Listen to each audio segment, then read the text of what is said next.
Hey there, I'm Bradley Goodliff for Culture of Gaming, and you're watching a trailer analysis for Assassin's Creed Odyssey. Whilst the trailer you're about to see may have already been given the Ubisoft walkthrough treatment, there is still plenty of gameplay tidbits to go over, so let's get started. Off the bat, we get a look at Greece 431 BCE, that's before Common Era for all you simpletons, and it looks lovely. Everything you're seeing took 3 years to make, and those 3 years have been spent turning Assassin's Creed Odyssey into a full-blown RPG. In Odyssey, you play as a mercenary on a quest to reunite with your family, whilst also seeking vengeance on those that separated you. Whilst on this quest, you'll not only be exploring Greek land, but also Greek waters, as evident by this ruddy, massive boat named the Adrestia. Now we get a good look at what everyone's making a big fuss about, the character gender selection. There's no real difference between ALEXIOS and Kassandra. They both have the same gameplay features and mechanics. The only difference is in appearance and voice acting. Still, it's a nice touch anyway.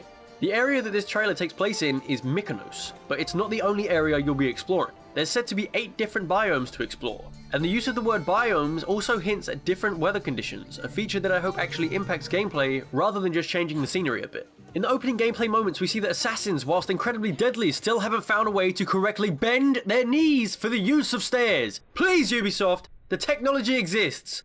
And now we get our first good look at the character models up close. We can see the details in the scars on Kassandra's arm, and the lighting on her face is also pretty good.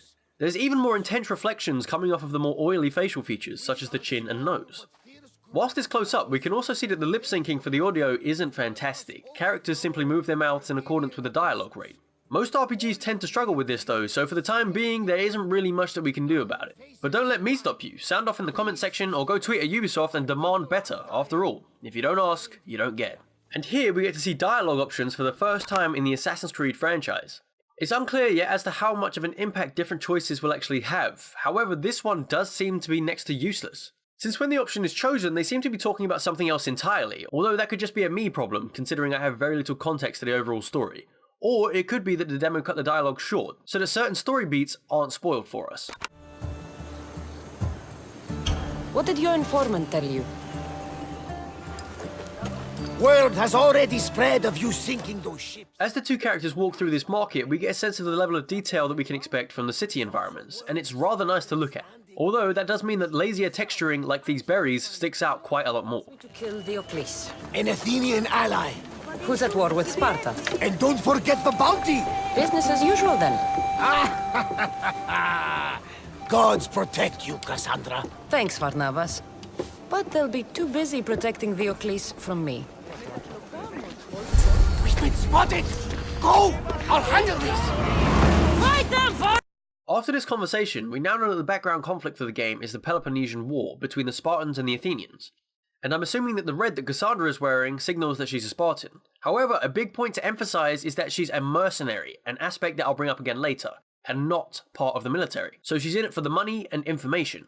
all your worth!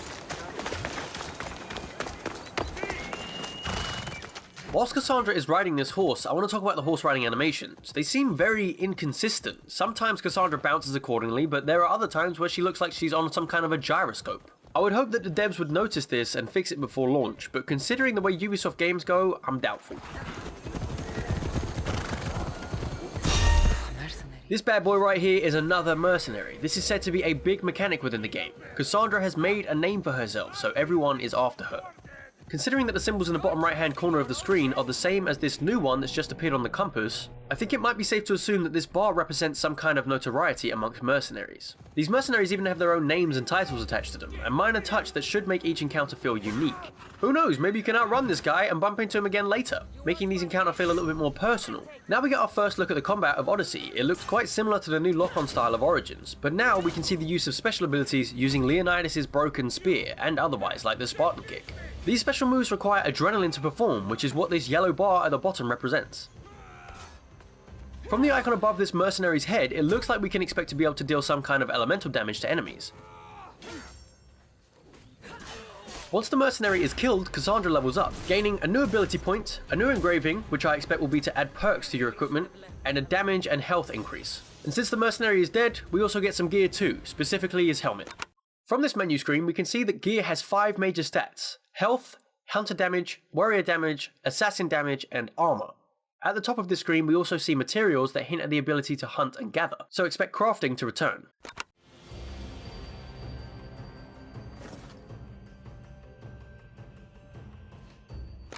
This ability screen shows quite a bit, so let's get started. First off, you'll be able to spend points in 3 main areas: Hunter, most likely ranged abilities, Warrior for open combat, and Assassin for stealth gameplay. If you look at the bottom left and bottom right of the screen, you'll see 2 selected special ability maps. One is for ranged special abilities and the other for melee. Each of those abilities can also be mapped to whichever button you'd like. Along the bottom of the screen, there seems to be a set of perks that can also be upgraded. At the bottom right hand side of the screen, just under the melee special abilities, there's also a reset skills icon. On one hand, this is a pretty good option as it allows you to restart and redistribute your ability points, but on the other hand, it seems kinda cheap. It means that your decisions don't really carry any weight. However, you could just choose not to use it if you agree with the latter category, so it doesn't really seem like as much of an issue.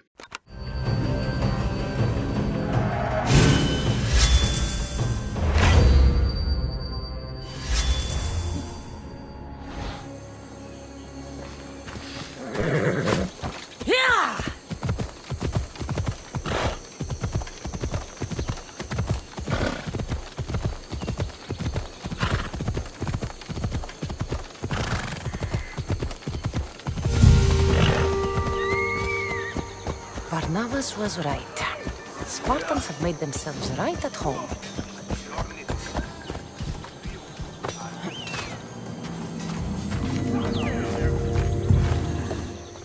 I'm looking for Kira.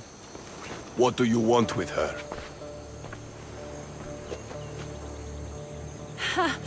The mercenary who bears the eagle of Zeus. You got my message. It said something about paying me handsomely. Huh. Mercenaries. Athenians have enslaved our people for too long. Help us free Mykonos from their grasp, and you'll have more drachmi than you can carry.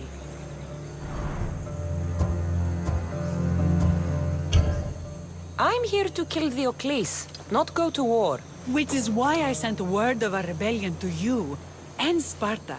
My men are ferocious in a ground assault, but we're outnumbered. And the Odyssey fights with the fury of Ares. Join us in battle. If you're half the warrior Kira says you are, we'll grind these Athenians into dust. All right, Spartan. I'll fight with you. But the Odyssey is mine. To battle then.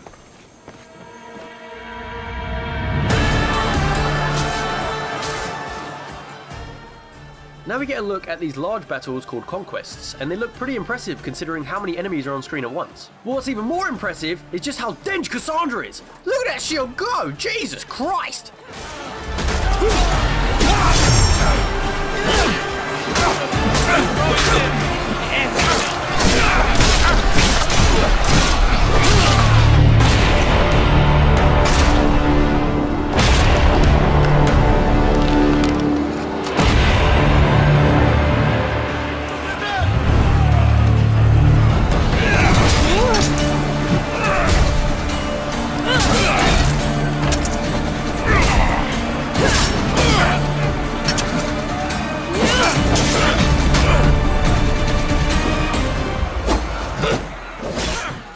Enemies also have abilities of their own, as illustrated by this guy going into rage mode.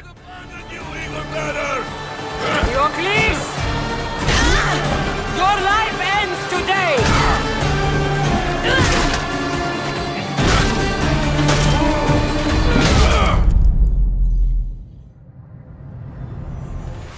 Then there's a quick clip montage that actually gives us a hint at naval combat, fighting wolves in the rain, swimming with the sharks, there's even a bloody minotaur. Hopefully that means that we'll get to see some other mythological beasts.